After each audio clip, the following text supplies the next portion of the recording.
Today's story is The Old Woman Who Named Things, written by Cynthia Rylant, illustrated by Catherine Brown.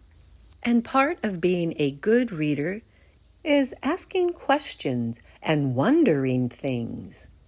Are you wondering why this old woman names things? And are you wondering about that cute little puppy dog in the picture? I know I am. Let's start this story, shall we? Once there was an old woman who loved to name things. She named the old car she drove Betsy. She named the old chair she sat in Fred. She named the old bed she slept on Roxanne. And she named her old house Franklin. There's the old house. Do you remember what the woman named it? Every morning she would get out of Roxanne, have a cup of cocoa in Fred, lock up Franklin, and drive to the post office in Betsy. She always hoped for a letter from someone, but all she ever got was bills. The reason the old woman never got any letters was because she had outlived every single one of her friends. This worried her. She didn't like the idea of being a lonely old woman without any friends, without anyone whom she could call by name. So she began to name things. But she named only those things she knew she could never outlive. Her car, Betsy, had more get up and go than anything around. Her chair, Fred, had never sagged a day in his life. Not one creak or moan had she ever heard out of her old bed, Roxanne. And her house, Franklin, had been standing straight for over 100 years and still didn't look a day past 20. The old woman never worried about outliving any of them, and her days were happy. Right now, I'm wondering about that little puppy we saw, aren't you? All right, keep this picture in mind as I read the next page. And I hope you notice something by the gate. Do you see what I see? One day, when the old woman was out soaping some mud off Betsy, telling her that Franklin wouldn't want to be seen with a car that didn't keep its bumpers a little cleaner, a shy brown puppy came to the old woman's gate. The old woman had not named the gate because 2 of its hinges had rusted off, and she could tell the gate wasn't long for this world. The shy brown puppy wagged its tail. It looked a little hungry.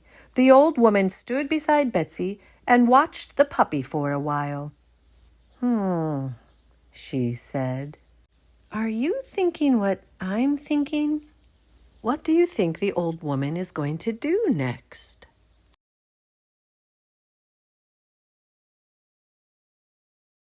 Then she walked into Franklin, got a chunk of ham from her refrigerator, and came back outside. The old woman gave the ham to the hungry puppy and told it to go home. She told it that Betsy always made puppies sick, and Fred never allowed puppies to sit on him, and Roxanne wasn't wide enough for a puppy and an old woman to fit on. And besides all this, Franklin couldn't tolerate dog hair. So the puppy went away. Oh, it looks like it's the next day. She's having her cup of cocoa in her chair, Fred, and looking outside. What do you suppose she sees? But the next day the puppy was back. The old woman was sitting in Fred, reading a book on everlasting flowers, when she saw the puppy through her window. "Go home!" she called to the puppy. The puppy wagged its tail when it saw her. "Go home!" she called again. But the puppy just kept wagging. The old woman noticed that it still looked a little hungry, so she went to her refrigerator. She gave the puppy a hunk of cheese and 2 biscuits, Then she told it to go home. The puppy went away. The old woman is now getting ready for bed. I sure do wonder what she is thinking. That night, as the old woman plumped up the pillows on Roxanne, she thought about the puppy. It was a very nice puppy, she thought. It was a very pretty puppy, she thought. But it couldn't stay. If it stayed, she would have to give it a name. And it could never last as long as Franklin or Fred or Betsy or Roxanne. She might outlive it. And she didn't want to risk that. She didn't want to outlive any more friends. She would just keep telling it to go home. Every day the shy brown puppy came to the old woman's gate. Every day she fed it and told it to go home. Always it went away, and always it came back the next day. This went on for many months. The puppy got bigger and bigger until soon it wasn't a puppy anymore. It was a dog, and it was still a dog with no name.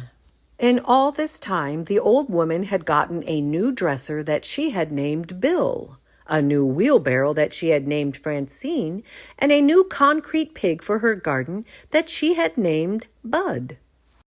But the dog she faithfully fed at her gate every day still had no name. Since it had no name, the old woman didn't have to worry about outliving it, and she thought herself pretty clever in this. What do you think of her not naming the dog? What would you say to the old woman? Then one day, the shy brown dog did not come to the old woman's house. She sat and fed and watched the gate all day long, but the dog never came. The old woman felt sad. The next day, again the dog did not come. The old woman drove Betsy around town looking for the dog, but she did not find it. The old woman felt even sadder. Oh my, she does look quite sad, doesn't she? Oh, who do you suppose the old woman is on the telephone with? Who did she call? The following day, when still the dog did not come, the old woman knew she had to do something. She picked up her telephone and called the dog catcher. "Have you got any shy brown dogs?" the old woman asked the dog catcher. "We've got a whole kennel full of shy brown dogs, ma'am," said the dog catcher. "Was yours wearing a collar with its name on it?" "No," said the old woman sadly, and she hung up the telephone.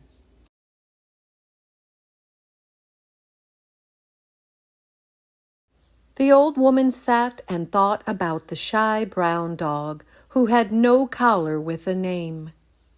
Wherever it was, no one would know that it was supposed to come to the old woman's gate every day, that she was supposed to feed it and tell it to go home every day, that things were always supposed to be this way.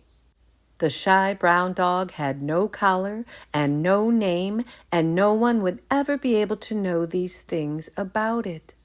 The old woman made a decision. She locked up Franklin and drove Betsy to the dog catcher's kennel. She said to the dog catcher, "I've come to find my dog." He asked her what color it was. "It's brown," she said. He asked her how old it was. "About a year old," she said. Then he asked her what its name was. The old woman thought a moment. She thought of all the old dear friends with names whom she had outlived. She saw their smiling faces and remembered their lovely names. And she thought how lucky she had been to have known these friends. She thought what a lucky old woman she was. "My dog's name is Lucky," she told the dog catcher. Did you hear that? She gave the dog a name. He led her to a big yard full of white dogs and black dogs and brown dogs. The old woman looked and looked and looked, and finally she saw her own shy brown dog sitting beside a gate. The dog was looking at Betsy parked in the driveway. The old woman called out, "Here, Lucky." And at the sound of her voice, the shy brown dog came running.